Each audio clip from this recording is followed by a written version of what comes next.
Hi, welcome back to EST Online. Today, looking at a time phrase, recently. Recently is such a convenient word. It describes a very general time from the past, a short time in the past until now. Recently is very flexible.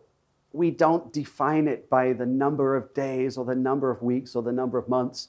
It depends on the context. For example, I haven't been to the gym recently. Probably means the last week or 2 weeks. I haven't taken a shower recently. Probably means the last few days. So again, it connects to the context of the sentence. However, a common mistake that I see people make all the time is they say in recently.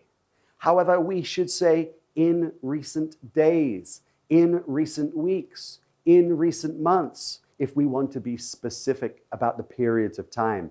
In recent plus a time condition, in recent days, in recent weeks, in recent months.